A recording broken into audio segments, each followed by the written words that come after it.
बिस्मिल्लाहिर्रहमानिर्रहीम। अस्सलाम वालेकुम नाज़रीन, आप यूट्यूब चैनल देख रहे हैं। मैं इमरान खान हूँ। आज एक बड़ा फैसला आने वाला है और इस्लामाबाद हाई कोर्ट में आने वाला है। इस्लामाबाद की तीनों नशिस्तों का फैसला क्या होगा और ये मामला किस तरफ जाएगा, इस फैसले के साथ ये सारी चीजें जुड़ी हुई है।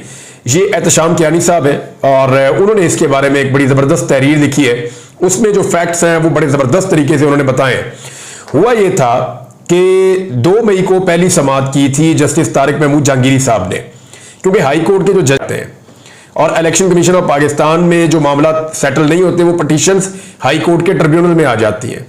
फिर वहां पे फैसला करते हैं जज साहब कि ये सीट किसने जीती है और यहां पे धांधली हुई या नहीं हुई और 2 नंबरी क्या हुई है। तो तारिक महमूद जहांगीरी साहब के पास जब ये सारी सिचुएशन पहुंची तो उन्होंने जी सबको तलब कर लिया, नोटिस जारी कर दिए कामयाब उम्मीदवारों को, क्योंकि नून लीग के उम्मीदवार 50-50, 60-60 हजार की लीड से हारे हुए थे और जाली फॉर्म 47 के ऊपर ये इलेक्शन जीते हुए थे। लिहाजा इनको बुलवा लिया गया।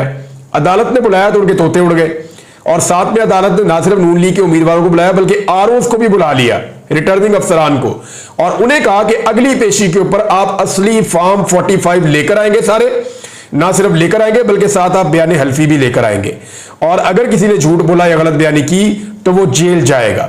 इस तरह उस वक्त माहौल गर्म हो गया था। मुस्लिम लीग नून की हुकूमत ने फौरी तौर पर एक ऑर्डिनेंस जारी कर दिया जिसके तहत इलेक्शन ट्रिब्यूनल जो है, जो कि जज साहब गिरी साहब पे, उन्होंने कहा जी सर्विंग जज के बजाय जो है ना वो रिटायर्ड जज भी इस पे लगाए जा सकते हैं। और फिर नून लीग के कामयाब उम्मीदवारों ने 6 जून को इलेक्शन कमीशन में ट्रिब्यूनल तब्दील करने की दरखास्तें दायर कर दी और 4 ही दिन में इलेक्शन कमीशन ने फैसला करते हुए जस्टिस तारिक महमूद जहांगीरी साहब का ट्रिब्यूनल फारिग करके तो कहीं और शिफ्ट कर दिया। इस्लामाबाद हाई कोर्ट में ये ऑर्डिनेंस चैलेंज हो गया और फिर इलेक्शन कमीशन का ट्रिब्यूनल तब्दीली का फैसला कल अदम करार दे। इस्लामाबाद हाई कोर्ट के चीफ जस्टिस आबिर फारूक साहब ने पहली समाअत में तो इलेक्शन कमीशन की चंगी जो है वो इज्जत अफजाई की और पहली 3 समाअतों में लगातार वो ये कहते रहे कि ट्रिब्यूनल तब्दीली का फैसला गैर कानूनी है, ये बरकरार नहीं रह सकता और रिटायर्ड जज के नए ट्रिब्यूनल को इलेक्शन पिटीशन मुंतकिल करने का कमीशन का ऑर्डर उन्होंने मुअत्तल कर दिया।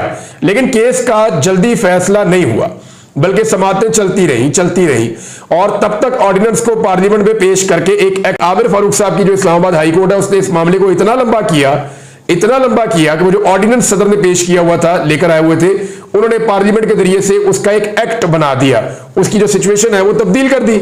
अच्छा, अब हुआ ये कि उस कानून साजी के खिलाफ भी दरखास्तें दायर हो गई। इस दौरान जजेस की 2 महीने की छुट्टियां आ गई। आमिर फारूक साहब ने मौसम गर्मा की 1 हफ्ते की छुट्टी पर जाने से पहले 11 जुलाई को जस्टिस तारिक महमूद जहांगीरी ये कहते हुए रोक दिया कि बस चंद दिन की तो बात है, 1 हफ्ते की जो है छुट्टी है, उसके बाद मैं रोजाना की बुनियाद पे समाअत करूंगा और 4-5 समाअतों में केस निपटा देंगे। लेकिन ऐसा हुआ नहीं। तारिक महमूद जहांगीरी साहब ये ऑन रिकॉर्ड कह चुके हैं कि मैं 1 से 1.5 हफ्ते में इस्लामाबाद की इन 3 सीटों के नतीजे पे पहुंच गया हूं और मैं 1 से 1.5 हफ्ते में फैसला कर दूंगा, क्योंकि उन्होंने सारा सुना हुआ है मामला। बिलाखिर चीफ जस्टिस साहब ने 29 जुलाई को फैसला दिया। 29 जुलाई याद रहे। आज जब आप ये वीडियो देख रहे हैं तो आज 19 सितंबर है और 29 जुलाई की बात है, 50 दिन हो गए इस बात को। 29 जुलाई को फैसला इन रिमार्क्स के साथ महफूज नहीं किया बल्कि उन्होंने कहा कि जजमेंट रिजर्व नहीं किया, बल्कि वो ये कह रहे हैं कि ये वेट फॉर ऑर्डर है, यानी मैं 1-2 दिन में फैसला सुना रहा हूं, यानी इस किस्म का उन्होंने वहां पर रिमार्क्स दिए। लेकिन एक बार फिर ऐसा नहीं हुआ। वो जो फैसला 1 या 2 दिन में आना था, 1 महीने और 20 दिन के बाद अब आज मुकर्रर किया गया है कि वो फैसला, इसको इतना लंबा लटकाया गया है सिर्फ इसलिए कि मुस्लिम लीग नून की इस्लामाबाद की 3 सीटें बच सके। और ये 3 सीटें बचाने का मकसद क्या था इस्लामाबाद की? मकसद ये था कि जब भी आईनी तरमीम की जाए तो ये 3 सीटें मुस्लिम लीग नून के काम आए। मेरी आप बात समझे। जस्टिस तारिक महमूद जहांगीरी साहब बहुत करीब पहुंच गए थे। उन्होंने नून लीग की ये 3 सीटें उड़ा देनी थी, या तो ये पाकिस्तान तहरीक इंसाफ को फौरन मिल जानी थी या यहां पे दोबारा इलेक्शन हो जाना था। इसके अलावा और कोई रास्ता, तो इसलिए कि ये सीटें मुस्लिम लीग नून के पास रहे, ये केस लमक गया और इतना ज्यादा लटक गया कि 50 दिन तक भी वो फैसला नहीं सुनाया गया जो 1 या 2 दिन में आना था। तो अब ये फैसला आज सुनाया जाएगा। आमिर फारूक साहब हो सकता है फैसला जस्टिस तारिक महमूद जहांगीरी साहब के ट्रिब्यूनल के हक में दे दे। अगर उनके हक में देंगे तो वो फिर 1-1.5 हफ्ते के अंदर सीटें उड़ा देंगे ये वाली। लेकिन अगर उनके खिलाफ ये फैसला आ गया तो फिर अपील में चले जाएंगे बाकी लोग, दूसरी पार्टी। तो अभी इस आता क्या है? एक और जो बड़ी खबर है, जो पाकिस्तान में इस वक्त सबसे बड़ी खबर चल रही है, वो ये है कि चीफ जस्टिस ऑफ पाकिस्तान कौन होंगे, कैसे होंगे। यही है अब तक की सबसे बड़ी खबर इस हवाले से। सबसे पहले तो आप ये देखेंगे अली अहमद कुर्द साहब ने, क्योंकि आज एक बहुत बड़ी एक्टिविटी लाहौर में होने जा रही है।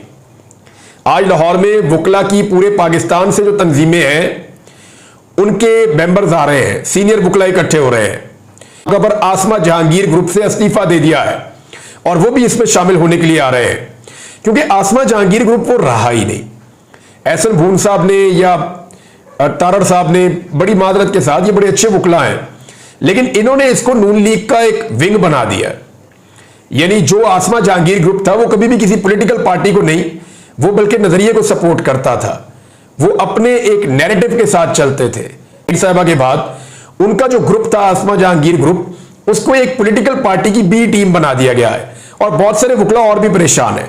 तो अभी तो कुर्द साहब ने इसमें आगाज किया है और वो ग्रुप छोड़कर उन्होंने कहा कि कादी फायद हिस्सा का किस्सा कहानी अब खत्म, ये कुर्द साहब ने कहा। और वो आज शरीक होने जा रहे हैं, जो इजलास हो रहा है लाहौर में, कॉन्फ्रेंस हो रही है, उसके अंदर वो शिरकत करेंगे।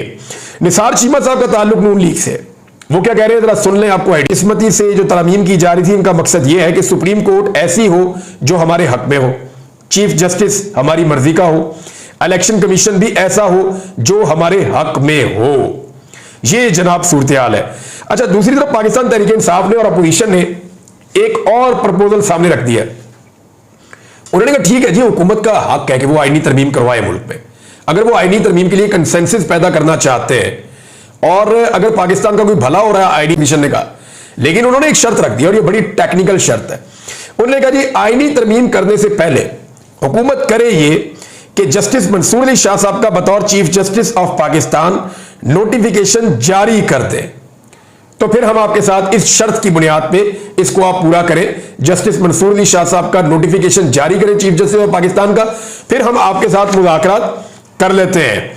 एक और आजम नज़ीर तारड़ साहब ने स्टेटमेंट दिया, क्योंकि वो सफाई दे रहे थे वकला के आगे, बाढ़ आ गई थी वहां पे। आइन के मुताबिक, ये बहुत बारीक बात है, मौजूदा आइन के मुताबिक जो अभी तक आइन है, यानी तरमीम नहीं हुई अभी, तरमीम से पहले अभी तक जो आइन है उसके मुताबिक 25 अक्टूबर तक चीफ जस्टिस कादी फायद हिस्सा है, 26 अक्टूबर से justice Mansoor Ali Shah chief justice बन जाएंगे। दबाव बहुत था उनके ऊपर, बहुत सारे लोग बहुत सारे सवालात कर रहे थे, लेकिन टेक्निकली उन्होंने कहा जी कि ठीक है जस्टिस मंसूर अली शाह साहब जरूर आएंगे, लेकिन मौजूदा आइन के मुताबिक जो इस वक्त पाकिस्तान में आइन है पाकिस्तान साहब के हवाले से। अच्छा, ये चीजें तो यहां पे हम रोक लेते हैं क्योंकि ये चल रहा है मामला, अभी ये चलता ही रहेगा, इसको हम रिपोर्ट करते रहेंगे जब तक कादी फायद हिस्सा साहब अपने घर नहीं चले जाते और उनकी मुद्दत मुलाजमत मुकम्मल करने के बाद वो रिटायर नहीं हो जाते। यहां पे इंसानी हकूक का एक मामला है, वो आपके साथ शेयर करता हूं।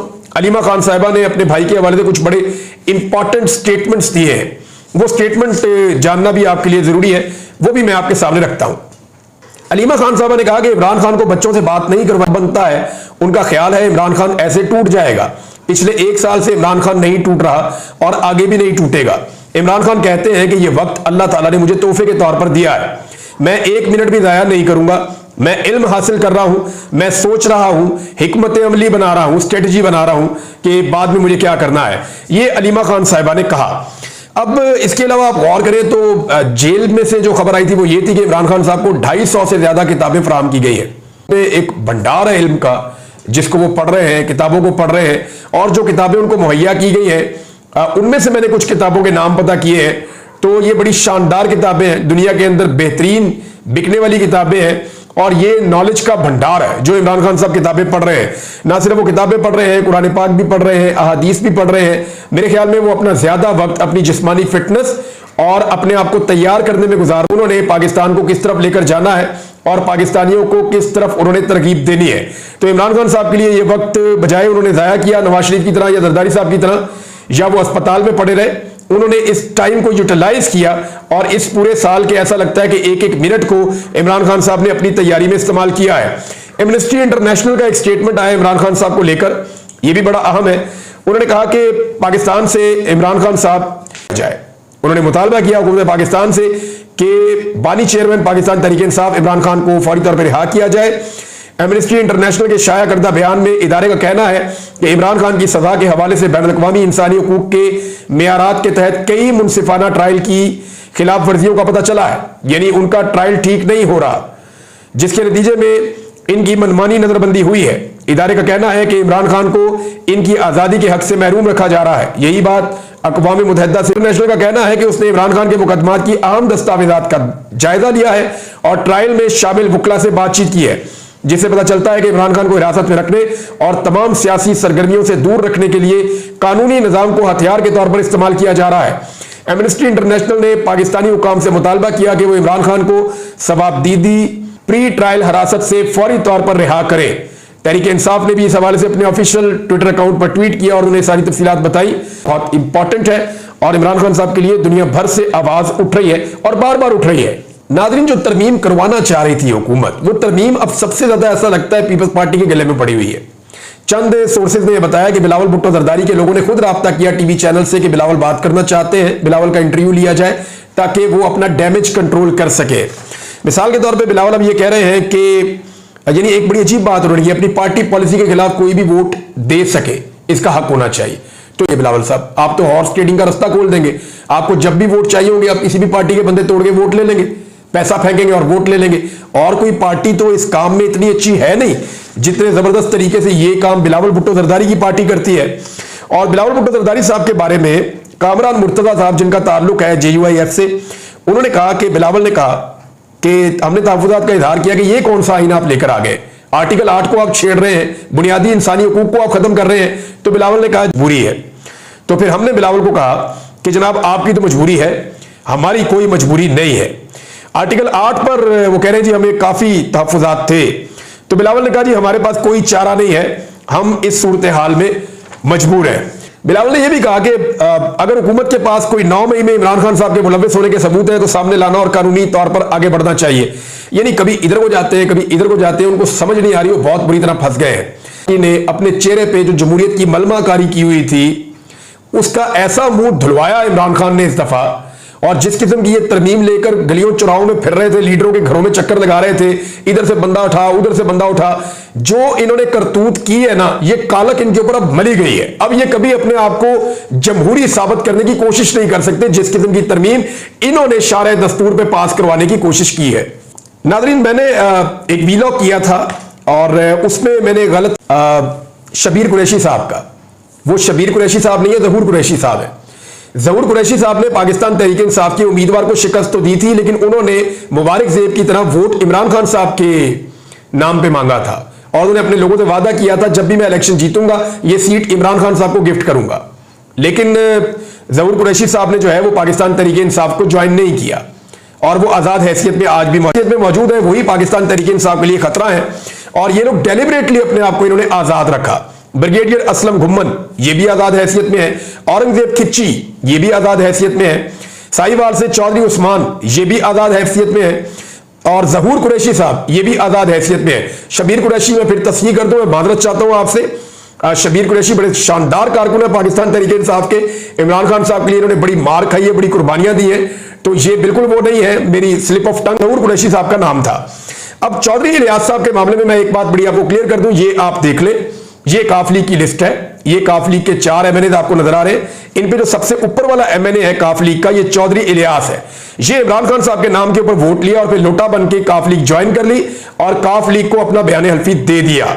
और पाकिस्तान तहरीक इंसाफ ने एक मरतबा नहीं कई मरतबा इनको वार्निंग दी है और कई मरतबा इनको इंस्ट्रक्शन दी है कि आप इसके खिलाफ पटिशन डालें, इसके खिलाफ इलेक्शन कमीशन में जाएं, इसके खिलाफ अदालत में जाएं करें ताकि हम सुप्रीम कोर्ट ऑफ पाकिस्तान में जाकर बात करें। लेकिन हर मरतबा चौधरी इलियास साहब जो है वो कन्नी कतरी होकर निकल जाते हैं, खामोशी से निकल जाते हैं, यानी बड़े आराम से। और हैरत की बात यह है जब भी कभी कोई मौका आता है खड़े होने का तो ये गवाह हो जाते हैं, हादसाती तौर पे, इत्तफाकिया तौर पे, और जैसे ही वो मौका खत्म होता है ये फिर बरामद हो जाते हैं और आकर अपने घर में बैठ जाते हैं। यानी बच्चों को भी पता था क्या होने जा रहा है लेकिन इनको पता नहीं था। तो मैं आपको फिर बता रहा हूं कि ये जो डील के तहत इलेक्शन लड़े थे, इन्होंने इलेक्शन के बाद बयान अल्फी लिखकर काफ लीग को दे दिया था और इसकी वजह से काफ लीग को एक मखसूस नशिस्त भी मिली। ये आप देख सकते हैं, मखसूस नशिस्त भी ये काफ लीग को इनकी वजह से मिली है। तो उनकी 4 सीटों में से 1 सीट इनकी है, लेकिन वोट इन्होंने इमरान खान के नाम पे लेकर लोटा बन के दूसरी पार्टी इन्होंने ज्वाइन की हुई है। और अगर इनको ये कहते हैं कि जी गलत कर दिया मेरे साथ, तो बताएं ना किस अदालत में ये गए, किस जगह इन्होंने शिकायत की।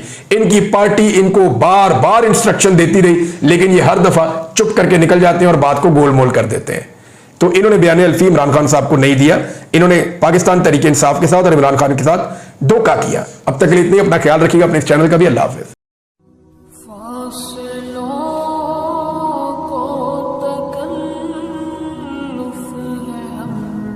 नहीं बेसहारा।